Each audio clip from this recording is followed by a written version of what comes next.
Hello everyone, and I cannot believe myself what I'm saying, but something absolutely epic happened yesterday.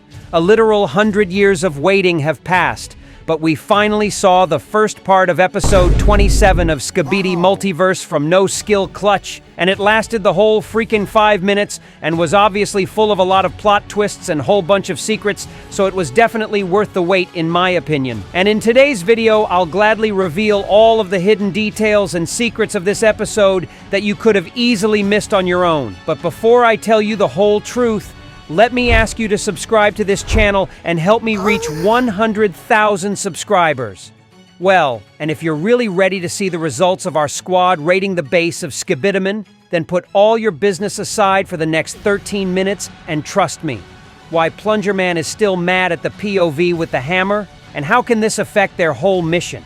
What is the Skibidi Operation Eradication Plan, and how will the original Skibidi toilet characters communicate with their alternative version from No Skill Clutch Multiverse? And most importantly, what was the reason for this episode being delayed for such a long time? Get your tea and snacks ready, and prepare to watch this video to the end because I saved the best part for later just as always. And let's go! But well, as you know, this episode took almost 4 months to actually come out. And in such a long time, you could have already forgotten how the Alliance actually ended up in this place, what has actually been going on. So let me quickly refresh your memory and remind you what so important happened in the last episode. So in episode 26 of the Skibidi Multiverse, the Alliance faces numerous challenges as they journey to the Skibidi Upgrade Center. And the episode begins with captured Skibidi and cameramen, one of whom seems to be documenting the number of captives. The POV large camera toilet encounters several threats, including 2 Skibidi wielding a wrench and a cannon. Though initially slow to act, the POV is saved by the upgraded cameraman wielding a shield and mechanical arm, who later becomes the POV in episode 27, by the way. They defeat their enemies, and the cameraman's improvements are revealed to have come from a military organization called EDI Military Research. We then see even more action with missile strikes and a mid-air plane collision, which was a reference to Skibidi kamikaze attacks from the earlier episodes of Boom's original Skibidi series. Plunger Man, who was piloting one of the helicopters, survives the explosion and meets his new allies, including the cameraman with the shield and hammer.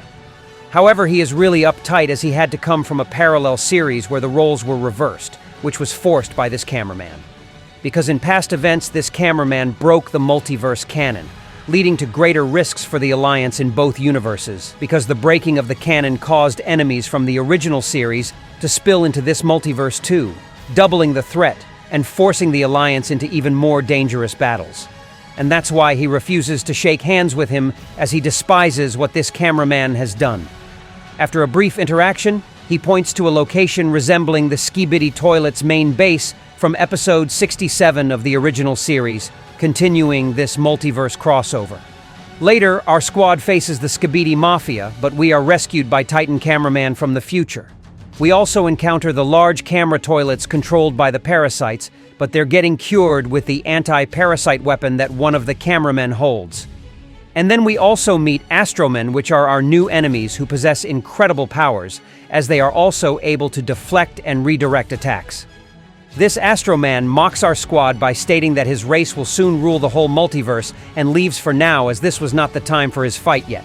But Titan Cameraman says that it is not the end, and that's how episode 26 ends. So the next episode starts with the new POV, and it's that exact cameraman with the hammer who encountered Plunger Man before, and who is also responsible for breaking the canon of this multiverse. But before that, we are getting shown the flashback of Mecha Scientist Cameraman to episode 54 of the original Skibidi Toilet series by Boom, and all the characters of that episode were present in this flashback, as well as defeated Glitch Toilet. Then some glitches start appearing on our screen, and we see a phrase in green color that can look something like, "Mind your own business." And then we see the end of recording, after which the POV with the hammer puts down the tablet using which he was watching the whole thing and glimpses at Plungerman. And I believe this whole scene with Mecha Cameraman was hinting that it is the events of episode 54 that are happening in the original series of Boom right now, while here in No Skill Clutch Universe we're already somewhere near episode 67. And probably it was the secret agent of Boom's original Skibidi universe who told the cameraman with the hammer to mind his own business in the multiverse he's already chosen to protect and not to mess up with the original universe even more. And that makes him closer to Plungerman in terms of attitude, because as you guys know, he's still pretty mad at the POV with the hammer for everything he's done. And that's why even at the beginning of episode 27, he still refuses to exchange any thumbs up with him or behave as friends. Okay, so it's time to move out to the battlefield now, and the annoyed Plungerman is leading this whole squad. As we're using our jetpack and fly onwards, we see that this location is almost identical to the surroundings of Skibidi Bunker from episodes 66 and 67 of the original series, which means that we'll see these events being altered here. The POV sees one of the road signs saying, "Turn back." But of course, we're not going to do that because our mission is to get closer to the Skibidi base and defeat all its guardians once and for all.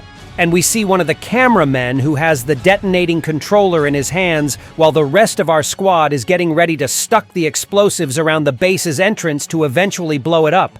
Meanwhile, the POV suddenly notices one of the Skibidimen from the base, who was hiding in those debris nearby and apparently spying on us before the cameraman with the hammer exposed him. So the POV flies up to him and gives him some smack using his fists and the shield, so the Skibidi man drops, almost being lifeless. And apparently the POV thought that his work with this guy was done here, which of course was a huge mistake, but we'll learn about that later. And meanwhile, he just glimpses at the lever to the left and also to the poster in front of him, which pictures the picture of G-Man in the suit and two other faceless Skibidi men behind him. And it's the altered image of Skibidi Faction's sign from Boom's original series. Only in this multiverse it looks different because Skibidi are also completely different species. The POV then gets approached by two cameramen in gray suits who show him the document signed by Multiverse Federation of the Alliance kind, which states the following: Skibidi Operation Eradication Plan. And the main point of this document is that each toilet species must be eliminated for good, while the human-like creatures should be left alive and then researched. And the point of this order is quite simple. Humanoid creatures from this multiverse share some similarities with humans from Boom's original universe. So studying them as species can help the Alliance greatly in researching the infection and how to possibly cure it. This document also states that those humanoids are the key component for studying the infection, which is managed by the scientific division of the Alliance from this multiverse. So if the cure for the infection will be found, then the Alliance from all different multiverses will be able to deal with similar issues in the future. Then the alarm system suddenly takes off, and it happens because the Skibidi man who was stunned by the POV wasn't really destroyed by him, so he jumped to the lever and called for the reinforcements, which happened due to our fault.